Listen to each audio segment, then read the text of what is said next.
दोस्तों मैं विकी गुप्ता आप सबका स्वागत करता हूं एक बार फिर से आपके अपने YouTube channel Gupta GS teaching centre में। तो दोस्तों आज हम डिस्कस करने वाले हैं केमिस्ट्री का टॉप 50 इंपॉर्टेंट क्वेश्चंस पार्ट 2। मैंने पार्ट 1 अपलोड कर दिया है, आप वहां जाकर देख सकते हैं। मैं इस वीडियो का लिंक में डिस्क्रिप्शन में लिंक डाल दूंगा, आप देख सकते हैं। ठीक है, तो चलिए शुरू करते हैं सबसे पहला सवाल से। तो आज का सबसे पहला सवाल है कि कार्बन के दो मुख्य अपरूप कौन कौन से हैं। तो कार्बन के दो मुख्य अपरूप है हीरा और ग्रेफाइट। ठीक है, हीरा और ग्रेफाइट जो है कार्बन के दो मुख्य अपरूप है।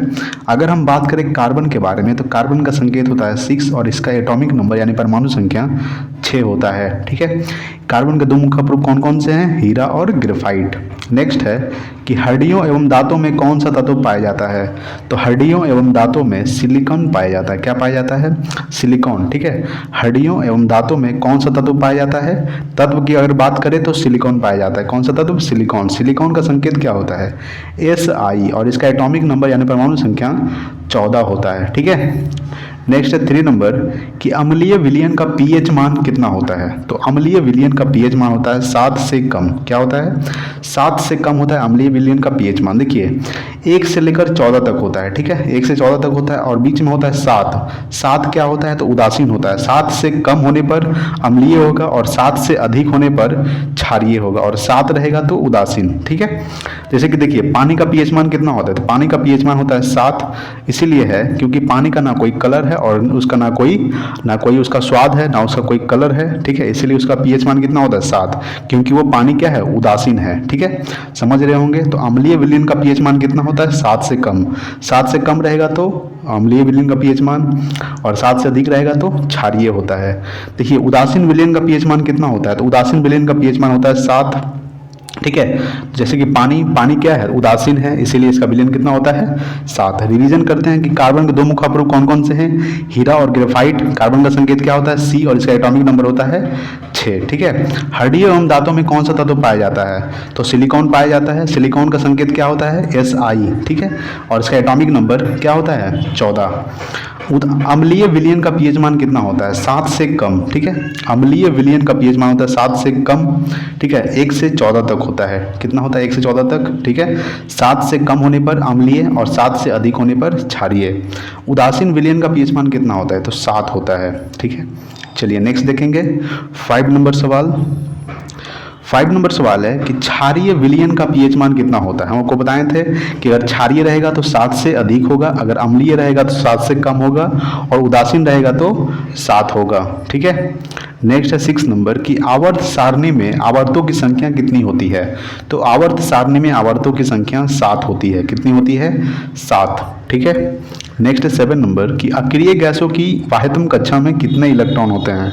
तो अक्रिय गैस को निष्क्रिय गैस, नोबल गैस, ठीक है, 18वां तत्व या जीरो ग्रुप भी कहा जाता है अक्रिय गैस को। ठीक है, तो अक्रिय गैसों की बाह्यतम कक्षा में 2 या 8 इलेक्ट्रॉन होते हैं। कितने इलेक्ट्रॉन होते हैं, 2 या 8। अक्रिय गैस कितने हैं, तो अक्रिय गैस 6। ठीक है, कौन कौन है, तो हीलियम, ठीक है, He helium, neon Ne, argon Ar, krypton Kr। ठीक है, helium, neon, argon, krypton, radon Rd और एक होता है जेनॉन Xe से होता है जेनॉन। ठीक है, हीलियम, नियॉन Ne है, helium, neon, argon, krypton, radon, xenon, यानी कि 6 अक्रिय तत्व होते हैं। कितने होते हैं, 6 अक्रिय तत्व, 6 अक्रिय गैस होते हैं और 6 अक्रिय गैसों में इनके बाह्यतम कक्षा में कितने इलेक्ट्रॉन होते हैं, 2 और 8 होते हैं। ठीक है, नेक्स्ट 8 नंबर कि परम शून्य ताप का मान कितना होता है। तो परम शून्य ताप का मान होता है -273 डिग्री सेल्सियस। कितना होता है, -273 डिग्री सेल्सियस होता है परम शून्य ताप का मान। रिवीजन करते हैं कि क्षारीय विलयन का पीएच मान कितना होता है, 7 से अधिक। ठीक है, आवर्त सारणी में आवर्तों की संख्या कितनी होती है, 7 होती है। ठीक है ना, अक्रिय गैसों की बाह्यतम कक्षा में कितने इलेक्ट्रॉन होते हैं, तो अक्रिय गैसों की बाह्यतम कक्षा में 2 या 8 इलेक्ट्रॉन होता है। अक्रिय गैस कितने हैं, helium, neon, argon, krypton, radon, xenon. अक्रिय गैस 6 हैं। ठीक है, परम शून्य का तापमान कितना होता है, तो परम शून्य का ताप का मान होता है -273 डिग्री सेल्सियस। नेक्स्ट देखेंगे 9 नंबर सवाल। ठीक है, 9 नंबर सवाल है कि बर्तनों में कलई करने में किसका प्रयोग किया जाता है। तो बर्तनों में कलई करने में अमोनियम क्लोराइड का प्रयोग किया जाता है। किसका प्रयोग किया जाता है? Ammonium chloride. अमोनियम क्लोराइड का सूत्र क्या होता है? NH4Cl। क्या होता है? NH4Cl जो होता है अमोनियम क्लोराइड का रासायनिक सूत्र होता है। तो बर्तनों में कलई करने में किसका प्रयोग किया जाता है? अमोनियम क्लोराइड का। नेक्स्ट 10 नंबर कि मार्स गैस किसे कहा जाता है। तो मीथेन को मार्स गैस कहा जाता है। ठीक है, मीथेन को गोबर गैस कहा जाता है। क्या कहा जाता है? मीथेन को गोबर गैस भी कहा जाता है। ठीक है ना, और इसका रासायनिक सूत्र यानी कि क्या होता है? CH4 होता है। ठीक है, तो मार्स गैस किसे कहा जाता है? मीथेन गैस को, गोबर गैस में मीथेन गैस को, और इसका रासायनिक सूत्र होता है CH4। नेक्स्ट है 11 नंबर कि इत्र का सुगंध किसके कारण फैलता है। तो विसरण के कारण। ठीक है, विसरण के कारण जो है इत्र का सुगंध फैलता है। इत्र को क्या कहते हैं हम लोग? इत्र को इंग्लिश में हम लोग परफ्यूम कहते हैं। ठीक है, तो परफ्यूम का सुगंध जो है ये विसरण के कारण फैलता है। ठीक है, रिवीजन करते हैं कि बर्तनों में कलई करने में किसका प्रयोग किया जाता है? अमोनियम क्लोराइड का। अमोनियम क्लोराइड का सूत्र क्या होता है? NH4Cl। ठीक है, मार्स गैस किसे कहा जाता है? तो मीथेन को मार्स गैस कहा जाता है, मीथेन को गोबर गैस भी कहा जाता है, और गोबर गैस का रासायनिक सूत्र होता है CH4। इत्र का सुगंध किसके कारण फैलता है? तो विसरण के कारण इत्र का सुगंध फैलता है। इत्र को परफ्यूम भी बोला जाता है। ठीक है, चलिए नेक्स्ट देखेंगे 12 नंबर सवाल। देखिए 12 नंबर सवाल फिर से रिवीजन हो गया। 13 नंबर सवाल देखते हैं। ठीक है, 13 नंबर सवाल है कि पानी का क्वथनांक कितना डिग्री सेल्सियस होता है। तो पानी का क्वथनांक होता है 100 डिग्री सेल्सियस। कितना होता है? 100 डिग्री सेल्सियस होता है पानी का क्वथनांक। ठीक है ना, क्वथनांक यानी कि खौलना, यानी पानी जो है 100 डिग्री सेल्सियस पर खौलता है। ठीक है, नेक्स्ट देखेंगे 14 नंबर कि कृत्रिम सुगंधित पदार्थ बनाने में किसका प्रयोग किया जाता है। तो कृत्रिम सुगंधित पदार्थ बनाने में एथिल एसीटेट का प्रयोग किया जाता है। किसका प्रयोग किया जाता है? एथिल एसीटेट का प्रयोग किया जाता है कृत्रिम सुगंधित पदार्थ बनाने में। नेक्स्ट है 15 नंबर, कौन सी गैस फूलों का रंग उड़ा देती है। तो क्लोरीन गैस। ठीक है, क्लोरीन गैस जो है फूलों का रंग उड़ा देती है। क्लोरीन का संकेत क्या होता है? Cl होता है, और इसका एटॉमिक नंबर परमाणु संख्या 17 होता है। ठीक है, यानी कि क्लोरीन गैस जो है ये फूलों का रंग क्या करती है? तो उड़ा देती है। नेक्स्ट है 16 नंबर, क्वार्ट्ज में कौन से दो तत्व होते हैं। तो क्वार्ट्ज में सिलिकॉन और ऑक्सीजन होता है। कौन सा होता है? सिलिकॉन और ऑक्सीजन जो होता है वो क्वार्ट्ज में होता है। ठीक है, सिलिकॉन का संकेत क्या होता है? Si, और इसका एटॉमिक नंबर 14 होता है, और ऑक्सीजन का होता है संकेत O, और इसका एटॉमिक नंबर 8 होता है, यानी एटॉमिक नंबर यानी कि परमाणु संख्या। ठीक है, तो पानी का क्वथनांक कितने डिग्री सेल्सियस होता है? 100 डिग्री सेल्सियस, यानी कि पानी जो है 100 डिग्री सेल्सियस पे खौलता है। अच्छा, अगर सवाल पूछ देगा कि पानी में कौन कौन सा विटामिन पाया जाता है, तो पानी में विटामिन पाया जाता है B और C। ठीक है, B और C पानी में विटामिन पाया जाता है। विटामिन B का रासायनिक नाम क्या होता है? थायमिन, और विटामिन C का रासायनिक नाम होता है एस्कॉर्बिक एसिड। विटामिन C की कमी से स्कर्वी रोग होता है। ठीक है, तो कृत्रिम सुगंधित पदार्थ बनाने में किसका प्रयोग किया जाता है? तो एथिल एसीटेट का प्रयोग किया जाता है कृत्रिम सुगंधित पदार्थ बनाने में। नेक्स्ट है 15 नंबर कि कौन सी गैस फूलों का रंग उड़ा देती है। तो क्लोरीन गैस जो फूलों का रंग उड़ा देती है। क्लोरीन का संकेत क्या होता है? Cl, और इसका एटॉमिक नंबर यानी कि 17 होता है। ठीक है, क्वार्ट्ज में कौन से दो तत्व हैं। तो सिलिकॉन और ऑक्सीजन। सिलिकॉन का संकेत होता है Si, और इसका एटॉमिक नंबर 14 होता है, यानी परमाणु संख्या, और ऑक्सीजन का संकेत होता है O। ठीक है, और इसका एटॉमिक नंबर परमाणु संख्या 8 होता है। ठीक है, चलिए नेक्स्ट देखेंगे 17 नंबर सवाल। 17 नंबर सवाल है कि शुद्ध हीरा कैसा होता है। तो शुद्ध हीरा पारदर्शक एवं रंगहीन होता है। कैसा होता है? शुद्ध हीरा जो है पारदर्शक एवं रंगहीन होता है। ठीक है, शुद्ध हीरा कितना कैरेट का होता है। तो 24 कैरेट का होता है, आपको पता ही होगा। ठीक है, कितना कैरेट का होता है? 24 कैरेट का होता है। ठीक है, हीरा का अपर्तनांक कितना होता है? सवाल पूछ देगा कि हीरा का अपर्तनांक होता है 2.42। ठीक है, सबसे ज़्यादा अपर्तनांक होता है हीरा का। कितना होता है? तो 2.42। पानी का होता है 1.33। ठीक है ना, तो शुद्ध हीरा कैसा होता है? तो पारदर्शक एवं रंगीन होता है। नेक्स्ट है 18 नंबर कि प्राकृतिक रबर को कठोर बनाने में उसमें क्या मिलाया जाता है। तो प्राकृतिक रबर को कठोर बनाने में उसमें कार्बन मिलाया जाता है। क्या मिलाया जाता है? कार्बन, और कार्बन का संकेत होता है C, और इसका एटॉमिक नंबर 6 होता है। ठीक है, कार्बन के दो मुख्य अपरूप कौन कौन से हैं? तो हीरा और ग्रेफाइट, जो हम आपको पढ़ाए हैं अभी। यानी कि प्राकृतिक रबर को कठोर बनाने में उसमें क्या मिलाया जाता है? तो कार्बन मिलाया जाता है। नेक्स्ट 19 नंबर कि सबसे उत्तम कोयला किसे माना जाता है। तो सबसे उत्तम कोयला माना जाता है एंथ्रासाइट, ठीक है, यानी कि इसमें 96% कार्बन होता है। कितना कार्बन होता है? 96%, यानी कि 96%। तो सबसे उत्तम कोयला एंथ्रासाइट को माना जाता है। कोयला कितने प्रकार का होता है? तो कोयला 4 प्रकार का होता है। कौन कौन होता है? तो एंथ्रासाइट, बिटुमिनस, लिग्नाइट, पीट कोयला। सबसे घटिया कोयला किसे कहा जाता है? तो पीट कोयला को सबसे घटिया कोयला कहा जाता है। सबसे बेस्ट कौन है? तो एंथ्रासाइट, ठीक है। तो सबसे उत्तम कोयला किसे माना जाता है? एंथ्रासाइट को, जिसमें 96% कार्बन होता है। नेक्स्ट 20 नंबर कि मानव द्वारा संश्लेषित किया गया पहला रेशा क्या है? तो नाइलॉन, ठीक है। नाइलॉन जो है मानव द्वारा संश्लेषित किया गया पहला रेशा है। रिवीजन करते हैं। शुद्ध हीरा कैसा होता है? तो पारदर्शक एवं रंगीन, ठीक है। शुद्ध हीरा जो है 24 कैरेट का होता है, ठीक है। हीरा का अपर्तनांक कितना होता है? 2.42, सबसे ज़्यादा अपर्तनांक हीरा का होता है। पानी का अपर्तनांक कितना होता है? 1.33, ठीक है ना। प्राकृतिक रबर को कठोर बनाने में उसमें क्या मिलाया जाता है? तो कार्बन मिलाया जाता है। कार्बन का संकेत क्या होता है? C, इसका एटॉमिक नंबर 6 होता है। सबसे उत्तम कोयला किसे माना जाता है? तो एंथ्रासाइट्स को, इसमें 96% कार्बन होता है, ठीक है। और कोयला कितने प्रकार का होता है? कोयला 4 प्रकार का होता है। कौन कौन? एंथ्रासाइट, बिटुमिनस, लिग्नाइट और पीट कोयला। मानव द्वारा संश्लिष्ट किया गया पहला रेशा क्या है? तो नाइलॉन जो है मानव द्वारा संश्लिष्ट किया गया पहला रेशा है, ठीक है। नेक्स्ट देखते हैं 21 नंबर सवाल। देखिए 21 नंबर सवाल है कि सबसे हल्की धातु कौन है? तो लिथियम, ठीक है। लिथियम जो है सबसे हल्की धातु है। इसका संकेत होता है Li और इसका एटॉमिक नंबर 3 होता है, ठीक है। तो सबसे हल्की धातु कौन है? लिथियम। आपसे पूछेगा कि सबसे हल्का तत्व कौन है? तो सबसे हल्का तत्व है हाइड्रोजन, ठीक है। हाइड्रोजन यानी कि H, इसका एटॉमिक नंबर 1 होता है, ठीक है। नेक्स्ट 22 नंबर कि लेड संचायक बैटरी में कौन सा अम्ल का प्रयोग किया जाता है? तो सल्फ्यूरिक अम्ल का प्रयोग किया जाता है, ठीक है। लेड संचायक बैटरी में सल्फ्यूरिक अम्ल का प्रयोग किया जाता है। सल्फ्यूरिक अम्ल का सूत्र क्या होता है? H2SO4। क्या होता है? H2SO4 सल्फ्यूरिक अम्ल का सूत्र होता है। नेक्स्ट 23 नंबर कि कच्चे फलों को पकाने के लिए किस गैस का प्रयोग किया जाता है? तो एसिटिलीन का प्रयोग किया जाता है, ठीक है। कच्चे फलों को पकाने के लिए एसिटिलीन गैस का प्रयोग किया जाता है। रिवीजन करते हैं सबसे हल्की धातु कौन है? तो लिथियम। लिथियम का संकेत होता है Li और इसका एटॉमिक नंबर 3 होता है, ठीक है। अगर हम बात करें कि सबसे हल्की धातु तत्व कौन सा है, तो हाइड्रोजन जो है सबसे हल्का तत्व है और इसका एटॉमिक नंबर 1 होता है। कितना होता है? 1, ठीक है। लेड संचायक बैटरी में कौन सा अम्ल का प्रयोग किया जाता है? सल्फ्यूरिक अम्ल। सल्फ्यूरिक अम्ल का सूत्र होता है H2SO4। कच्चे फलों को पकाने के लिए किस गैस का प्रयोग किया जाता है? तो एसिटिलीन गैस का प्रयोग किया जाता है कच्चे फलों को पकाने के लिए। नेक्स्ट देखेंगे 24 नंबर सवाल, ठीक है। 24 नंबर सवाल है कि कोल गैस मुख्यतः किसका मिश्रण होता है? तो हाइड्रोजन एवं मीथेन का, ठीक है। कोल गैस जो है हाइड्रोजन एवं मीथेन का मिश्रण होता है। हाइड्रोजन का संकेत क्या होता है? H और इसका एटॉमिक नंबर 1 होता है। मीथेन का सूत्र, रासायनिक सूत्र क्या होता है? CH4, ठीक है। और मीथेन को ही गोबर गैस कहा जाता है, ठीक है। मार्स गैस मीथेन को ही कहा जाता है, याद रखिएगा। नेक्स्ट है 25 नंबर कि प्लास्टर ऑफ पेरिस का रासायनिक सूत्र क्या होता है? तो CaSO4 2H2O। क्या होता है? CaSO4 2H2O plaster of Paris का रासायनिक सूत्र होता है, ठीक है। 26 नंबर जिप्सम का रासायनिक सूत्र क्या होता है? तो CaSO4 2H2O। क्या होता है? CaSO4 2H2O जिप्सम का रासायनिक सूत्र होता है। 27 नंबर कि एक पदार्थ का सीधे ठोस के वाष्प अवस्था में परिवर्तन क्या कहलाता है? तो ऊर्ध्वपातन कहलाता है। क्या कहलाता है?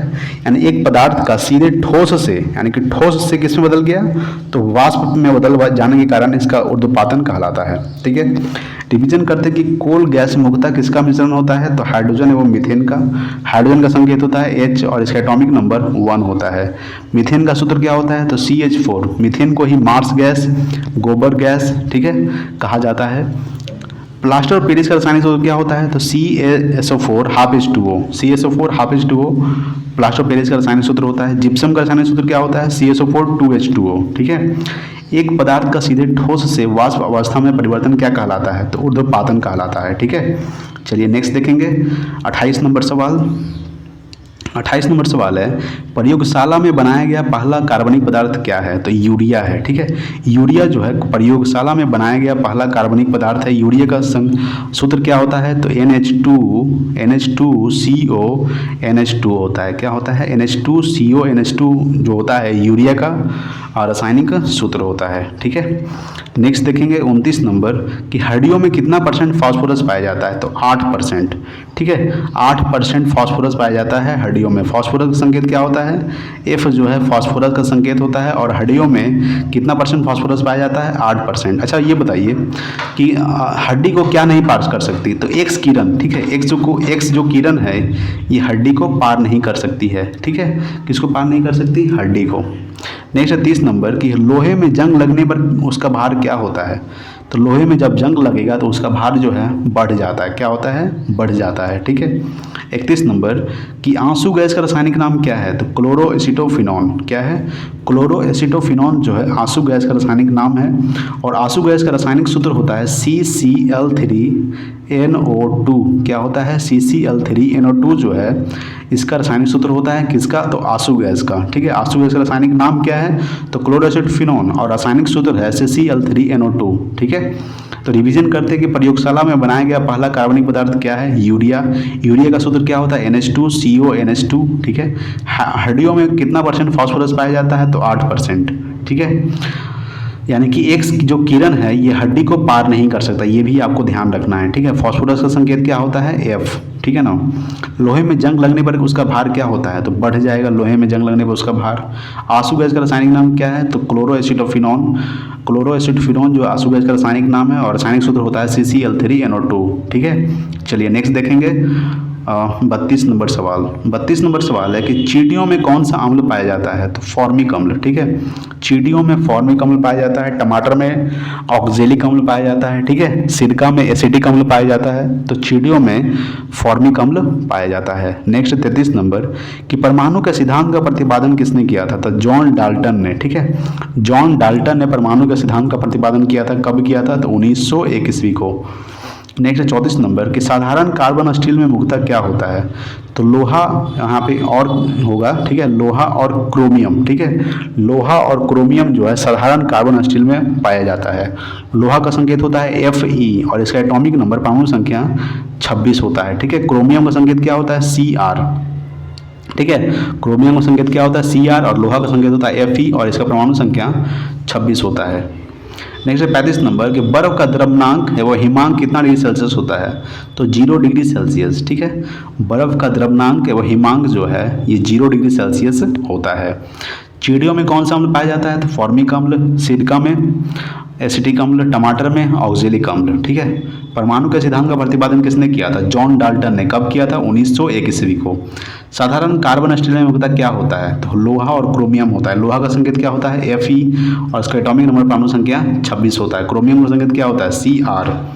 बर्फ का द्रव्यमांक एवं हिमांक कितना डिग्री सेल्सियस होता है, तो 0 डिग्री सेल्सियस होता है। ठीक है, नेक्स्ट देखेंगे अगला है 36 नंबर सवाल। देखिए 36 नंबर सवाल है कि उत्कृष्ट गैसों की संयोजकता कितनी होती है, तो 0 होती है। ठीक है, उत्कृष्ट गैसों की संयोजकता कितनी होती है, 0। ठीक है, नेक्स्ट देखेंगे 37 नंबर सवाल। 37 नंबर सवाल है कि दूध से क्रीम अलग करने पर उसका घनत्व क्या होता है, तो घट जाता है। ठीक है, जब दूध से आप क्रीम को अलग करते हैं तो उसका घनत्व क्या होगा, डेंसिटी क्या होगा, तो वो घट जाएगा। नेक्स्ट 38 नंबर कि हैलोजन में सबसे बड़ा परमाणु किसका होता है, तो आयोडीन का होता है। ठीक है, आयोडीन का होता है हैलोजन में सबसे बड़ा परमाणु। आयोडीन का संकेत क्या होता है, आई। ठीक है, आई जो है आयोडीन का संकेत होता है। आयोडीन की कमी से कौन सा रोग होता है, तो आयोडीन की कमी से घेंघा रोग होता है। कौन सा रोग, घेंघा रोग। याद रखिएगा कि आयोडीन की कमी से घेंघा रोग होता है। ठीक है, नेक्स्ट 39 नंबर कि चश्मे का लेंस किसका बना होता है, तो क्राउन कांच का। ठीक है, चश्मे का जो लेंस है वो क्राउन कांच का बना होता है।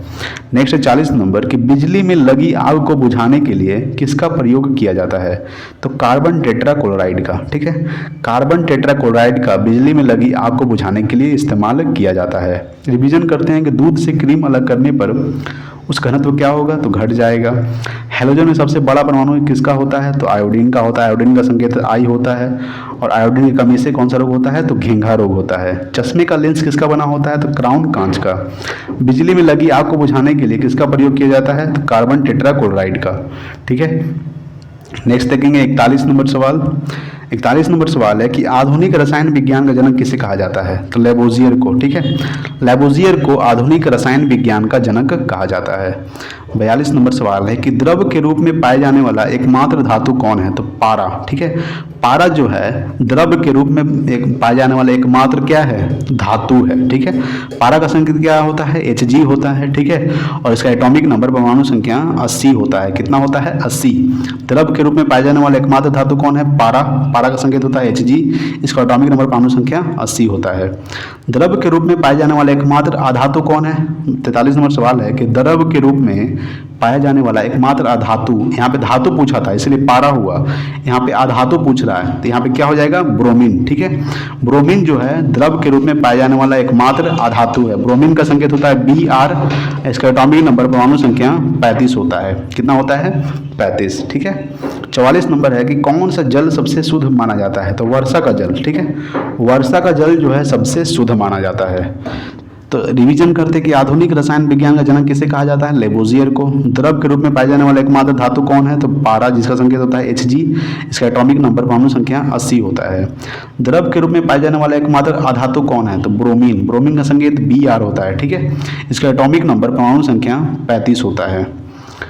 कौन सा जल सबसे शुद्ध माना जाता है? तो वर्षा का जल। ठीक है, वर्षा का जल सबसे शुद्ध माना जाता है। नेक्स्ट देखेंगे 35 नंबर सवाल।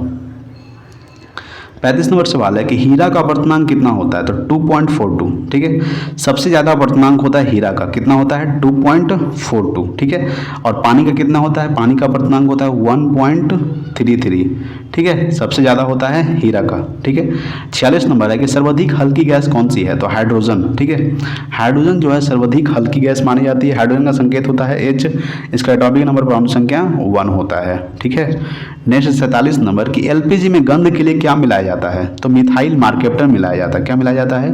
मिथाइल मार्केप्टन मिलाया जाता है एलपीजी में गंध के लिए। यानी कि एलपीजी का फुल फॉर्म क्या होता है? LPG, liquid petroleum gas. क्या होता है? Liquid petroleum gas. एलपीजी का फुल फॉर्म होता है, एक होता है सीएनजी, ये होता है कंप्रेस्ड नेचुरल गैस। क्या होता है? Compressed natural gas. और एलपीजी में क्या क्या मिलाया जाता है? तो इसमें ब्यूटेन और प्रोपेन मिलाया जाता है। क्या मिलाया जाता है? ब्यूटेन और प्रोपेन। और एलपीजी में गंध के लिए क्या मिलाया जाता है? तो मिथाइल मार्केप्टन मिलाया जाता है। ठीक है, नेक्स्ट 48 नंबर कि मूत्र का पीला रंग किसके कारण होता है? तो यूरोक्रोम के कारण। ठीक है, यूरोक्रोम के कारण मूत्र का रंग जो है ये पीला होता है। ठीक है, मूत्र में कौन सा एसिड पाया जाता है? तो यूरिक एसिड पाया जाता है। ये भी आपको याद ध्यान रखना है कि मूत्र में यूरिक एसिड पाया जाता है। ठीक है, रिवीजन करते हैं कि हीरा का अपर्तनांक कितना होता है? 2.42 सबसे ज़्यादा हीरा का अपर्तनांक होता है। पानी का कितना होता है? 1.33 होता है। सर्वाधिक हल्की गैस कौन सी है? तो हाइड्रोजन। हाइड्रोजन जो है सर्वाधिक हल्की गैस है। हाइड्रोजन का संकेत होता है H, और इसका परमाणु संख्या एटॉमिक नंबर 1 होता है। एलपीजी में गंध के लिए क्या मिलाया जाता है? तो मिथाइल मार्केप्टन मिलाया जाता है। ठीक है, एलपीजी का फुल फॉर्म क्या होता है? Liquid petroleum gas. एक होता है सीएनजी, कंप्रेस्ड नेचुरल गैस। ठीक है, एलपीजी में क्या क्या होता है? तो ब्यूटेन और प्रोपेन होता है। ठीक है ना। नेक्स्ट है मूत्र का पीला रंग किसके कारण होता है? तो यूरोक्रोम के कारण मूत्र का रंग पीला होता है। ठीक है, और मूत्र में यूरिक एसिड पाया जाता है। नेक्स्ट देखेंगे 49 नंबर सवाल। देखिए 49 नंबर सवाल है। ठीक है, 49 नंबर सवाल है कि कपूर को किसके द्वारा शुद्ध किया जाता है? तो ऊर्ध्वपातन के द्वारा। ठीक है, ऊर्ध्वपातन के द्वारा। ठीक है, ऊर्ध्वपातन के द्वारा कपूर को शुद्ध किया जाता है। नेक्स्ट देखेंगे 50 नंबर सवाल और आज का लास्ट। ठीक है, तंबाकू में विषैला पदार्थ क्या है? तो निकोटीन। ठीक है, निकोटीन जो है तंबाकू में सबसे विषैला पदार्थ माना जाता है। क्या माना जाता है? निकोटीन। नेक्स्ट 51 नंबर कि पारा में क्या पाया जाता है? तो अमलगम। ठीक है, अमलगम जो है पारा में पाया जाता है। पारा का संकेत क्या होता है? Hg होता है, और इसका एटॉमिक नंबर परमाणु संख्या 80 होता है। ठीक है, क्या होता है? 80। ठीक है, तो पारा में क्या पाया जाता है? अमलगम। और तंबाकू में विषैला पदार्थ क्या है? तो निकोटीन। ठीक है, तो दोस्तों आज के लिए इतना ही। अगर वीडियो अच्छा लगा हो तो प्लीज़ लाइक कीजिएगा, अपने दोस्तों के पास शेयर कीजिए। आपके एक लाइक से मुझे बहुत ज़्यादा मोटिवेट मिलता है। ठीक है, थैंक यू सो मच। जय हिंद, वंदे मातरम।